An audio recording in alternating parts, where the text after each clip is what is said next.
Hello weavers, આપ સૌને મારા જય શ્રી કૃષ્ણ.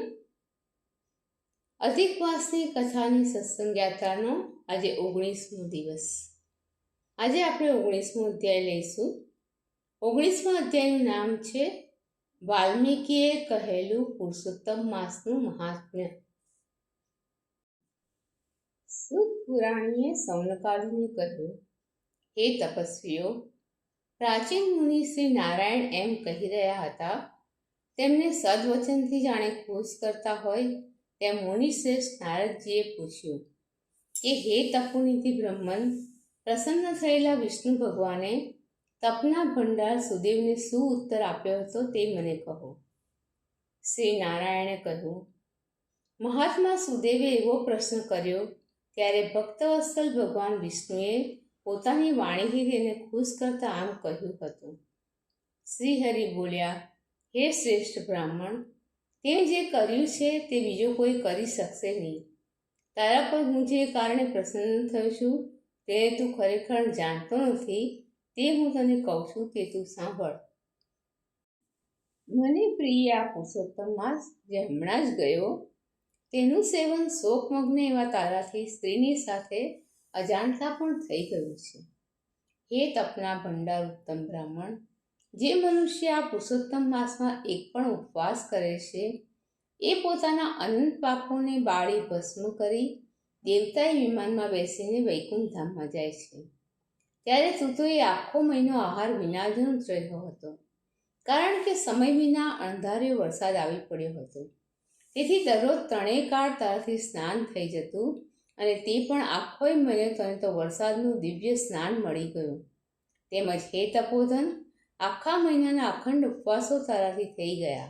તું તો શોક સાગરમાં ડૂબી ગયો હતો, તેથી તને કંઈ ભાન જ ન હતું. છતાં પણ અજાણતા તારાથી એ પુરુષોત્તમ માસના વ્રતનું સેવન થઈ ગયું છે. તારા એ વ્રત સાધનનું માપ કોણ કરી શકશે? એક વખત બ્રહ્મદેવે વેદમાં જે સાધનો કહ્યા છે તે બધા એકઠા કરી એક ત્રાજવામાં મૂક્યા હતા, અને બીજા ત્રાજવામાં પુરુષોત્તમ માસને મૂક્યો હતો. તે પછી દેવોની સમક્ષ એ બંનેને તોડી જોયા હતા, તો બીજા સર્વ સાધનો વજનમાં હલકા થયા હતા, અને પુરુષોત્તમ માસ ભારે થયો હતો. એ કારણથી જ પૃથ્વી પરના લોકો પુરુષોત્તમ માસને ખાસ પૂજે છે. હે તપોધન, પુરુષોત્તમ માસ જો કે બધે આવે છે, તો પણ પૃથ્વી પરના લોકમાં તેને જો પૂજ્ય હોય તો તે વધારે ફળદાયી થાય છે. માટે હે વત્સ, હાલમાં તું સર્વ પ્રકારે ધન્યવાદને પાત્ર થયો છે, કારણ કે આ પુરુષોત્તમ માસમાં અતિશય કઠિન ઉગ્ર તપ તે કર્યું છે. મનુષ્ય જન્મ પામ્યા છતાં જેઓ પુરુષોત્તમ માસમાં સ્નાન, દાન આદિ પુણ્યકર્મોથી રહિત રહે છે, તેઓ જન્મે જન્મે દરિદ્ર થાય છે. માટે મને પ્રિય એવા પુરુષોત્તમ માસનું સેવન તો જરૂર કરવું જ જોઈએ, કેમ કે એને સેવનારો મનુષ્ય મને પ્રિય થાય છે, અને તે ધન્યવાદને પાત્ર તથા ભાગ્યવાન ગણાય છે. શ્રી નારાયણ બોલ્યા, હે નારદ મુનિ, એમ કહી જગદીશ્વર શ્રીહરિ તરત જ ગરુડ પર બેસી પવિત્ર વૈકુંઠ ધામમાં પધારી ગયા. સુદેવ પણ મરેલા પુત્ર સુખદેવને પુરુષોત્તમ માસના સેવનથી જીવતો ઉઠેલો જોઈ પત્ની સાથે હંમેશા ખૂબ આનંદમાં રહેવા લાગ્યો. તેણે માન્યું કે અજાણતા પણ મારાથી પુરુષોત્તમ માસનું સેવન થઈ ગયું તે જ ખરેખર સફળ થયું છે, જેને લીધે મારો મરેલો પુત્ર સજીવન થઈને ઉઠ્યો છે.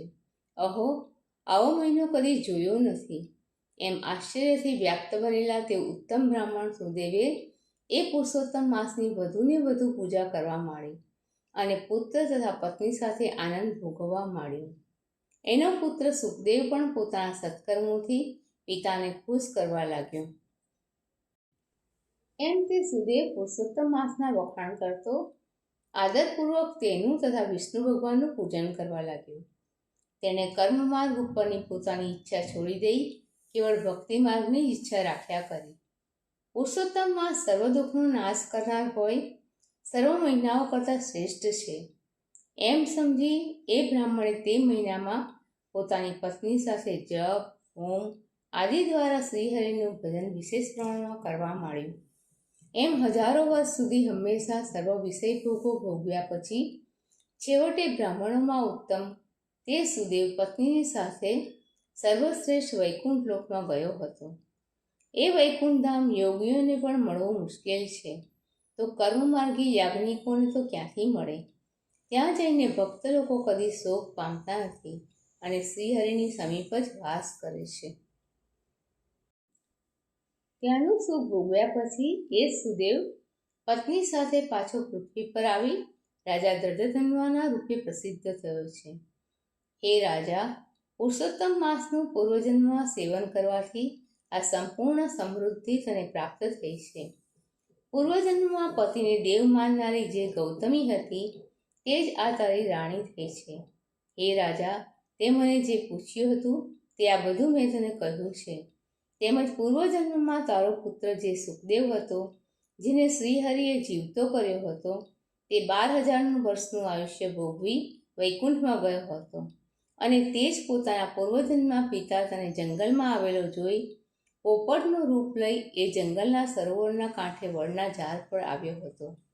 તેણે વિચાર્યું કે આ મારો પૂર્વજન્મનો પિતા છે, મને હિતકારી ઉપદેશ આપનાર છે, તેથી મારો પ્રત્યક્ષ દેવ છે.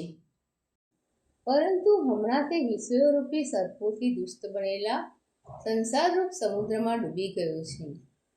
માટે આ રાજાને જો હું બોધ ન પમાડું તો મને પણ બંધન થાય, કેમ કે પૂત નામના નરકથી પિતાનું જે રક્ષણ કરે તે પુત્ર કહેવાય છે. આવો વૈદિક અર્થ મને જે સમજાયો છે તે વ્યર્થ થાય, માટે પૂર્વજન્મના આ પિતાનો હું ઉપકાર કરું. આવો નિશ્ચય કર્યા પછી તે પોપટે હે રાજા, તને બોધ કરવા માટે પેલું શ્લોક વાક્ય કહ્યું હતું. હે નિર્દોષ, એ પ્રમાણે તે મને જે પૂછ્યું હતું તે બધું મેં તને કહ્યું. હવે પાપનો નાશ કરનારી સરયુ નદી તરફ હું જાઉં છું. શ્રી નારાયણ બોલ્યા એમ લાંબા કાળ સુધી પ્રસિદ્ધ થયેલા યશવાળા રાજા દર્દધન્વાનું પૂર્વજન્મનું ચરિત્ર કહી વાલ્મીકી ઋષિ જવા તૈયાર થયા. તે વેળા અગણિત પુણ્યવાળા તે મહારાજાએ તેમને વિનવી નમન કરીને પાછું કંઈક પૂછ્યું હતું. ઇતિ શ્રી બૃહન્નારદીય પુરાણ વિશેના પુરુષોત્તમ મહાત્મ્યમાં વાલ્મીકીએ કહેલું પુરુષોત્તમ માસનું મહાત્મ્ય નામનો 19મો અધ્યાય સમાપ્ત. દર્શક મિત્રો, આપ સૌને મારા જય શ્રી કૃષ્ણ. કાલે ફરીથી મળીએ અધિક માસની કથાની સત્સંગ યાત્રામાં એક નવા અધ્યાય સાથે.